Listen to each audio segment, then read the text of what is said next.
Hello, আজকে আমরা কথা বলবো সাসক্যাচুয়ানের অকুপেশন ইন ডিম্যান্ড স্ট্রিম নিয়ে এবং এই স্ট্রিমে কারা আসতে পারবে। ভিডিও শুরু করা যাক।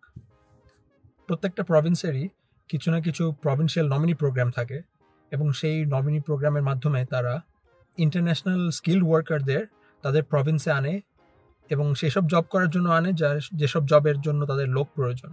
তো সাসক্যাচুয়ানের এমন একটা প্রভিন্সিয়াল নমিনি প্রোগ্রাম আছে, সেটা হচ্ছে যে অকুপেশন ইন ডিম্যান্ড স্ট্রিম। তো আপনি এই স্ট্রিমের জন্য এলিজিবল হবেন কিভাবে? তো সাসক্যাচুয়ানের ইন ডিম্যান্ড অকুপেশন স্ট্রিমে এলিজিবল হওয়ার জন্য প্রথমত যে এডুকেশন ব্যাকগ্রাউন্ড লাগবে সেটা হচ্ছে আপনার মিনিমাম পোস্ট সেকেন্ডারি এডুকেশন লাগবে, সেটা মিনিমাম 1 বছর হলেও হতে হবে। তারপর হচ্ছে ল্যাঙ্গুয়েজ প্রফিসিয়েন্সি। তো ল্যাঙ্গুয়েজ প্রফিসিয়েন্সির জন্য আপনার লাগবে CLB4, যেটা হচ্ছে IELTS 4 এর সমান। আপনি এই টেবিল থেকে বুঝতে পারবেন যে আপনার CLB4 এর জন্য কোন ব্যান্ডে কত লাগবে। তো এটা একটা ভালো অপরচুনিটি তাদের জন্য যাদের IELTS ভালো স্কোর তুলতে একটু কষ্ট হচ্ছে। তো আপনি যদি মিনিমাম CLB4 রাখেন তাহলে আপনি এলিজিবল হবেন এই প্রোগ্রামের জন্য।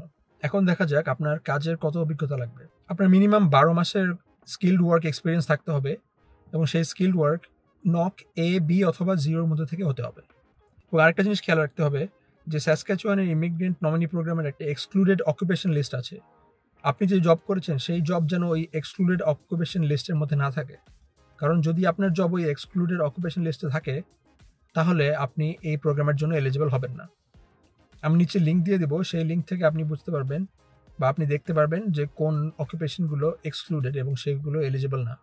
তো আপনি যদি শিক্ষাগত যোগ্যতা, কর্ম অভিজ্ঞতা এবং ভাষাগত দক্ষতার মিনিমাম রিকোয়ারমেন্ট মিট করেন তাহলে আপনি কিভাবে এই প্রোগ্রামে অ্যাপ্লাই করবেন? প্রথমত আপনার একটা এক্সপ্রেশন অফ ইন্টারেস্টে অ্যাপ্লাই করতে হবে। আমি নিচে লিঙ্ক দিয়ে দেবো যে কোথায় গিয়ে আপনার অ্যাপ্লাই করতে হবে। আপনি এক্সপ্রেশন অফ ইন্টারেস্টে রেজিস্ট্রেশন করে অ্যাপ্লাই করবেন এবং আপনি আপনার সব ইনফরমেশন এখানে দিবেন। সব ইনফরমেশন এখানে দেওয়ার পর আপনাকে ওরা একটা পয়েন্ট দিবে।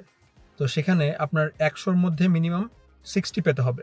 যদি আপনি 100-র মধ্যে মিনিমাম 60 পান তাহলে আপনি কোয়ালিফাই করবেন। এবং কোয়ালিফাই করা মানেই কিন্তু ইনভিটেশন পাওয়া না, কারণ অনেকে কোয়ালিফাই করে থাকে, কারণ অনেকে মিনিমাম 60 রিচ করে, কিন্তু ইনভিটেশন তাদেরকেই দেওয়া হবে যাদের স্কোর বেশি।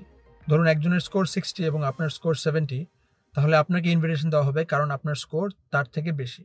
আপনি এই টেবিল থেকে বুঝতে পারবেন যে আপনার কোন কোন ফ্যাক্টরে কত স্কোর পেতে পারেন আপনি ম্যাক্সিমাম। এবার কথা বলা যাক ফান্ডস নিয়ে। তো আপনার কত সেটেলমেন্ট ফান্ডস থাকা লাগবে এই প্রোগ্রামে এলিজিবল হওয়ার জন্য। আপনি এই টেবিল থেকে বুঝতে পারবেন যে আপনার কত সদস্যের পরিবারের জন্য কত পরিমাণ অর্থ থাকতে হবে ব্যাংকে। যেমন আপনি যদি এক্সাম্পল দিতে চান, 1 সদস্যের পরিবারের জন্য যেখানে আপনি একাই আসবেন কানাডাতে, তো আপনার অ্যাকাউন্টে থাকতে হবে $14,690। কিন্তু আপনার পরিবারে যদি একাধিক মেম্বার থাকে, ধরুন আপনার পরিবারে টোটাল 3 জন মানুষ, তাহলে আপনার $22,483 লাগবে ব্যাংক অ্যাকাউন্টে থাকা। তো আজকের ভিডিও এইটুকুই। আমি ফেসবুকে একটা গ্রুপ খুলেছি ক্যানাডাস নামে, আপনি সেই গ্রুপে জয়েন করতে পারেন। আপনার যদি কোনো কোয়েশ্চেন থাকে বা কোনো কনসার্ন থাকে বা কোনো বিষয়ে আপনার যদি কনফিউশন থাকে তাহলে আমরা ওই গ্রুপে ডিসকাস করতে পারি এবং আপনার প্রবলেমের একটা সলিউশন বের করে দিতে পারি। ভিডিও ভালো লেগে থাকলে ভিডিওতে লাইক দিবেন এবং চ্যানেলে সাবস্ক্রাইব করতে পারেন। ভিডিও দেখার জন্য ধন্যবাদ।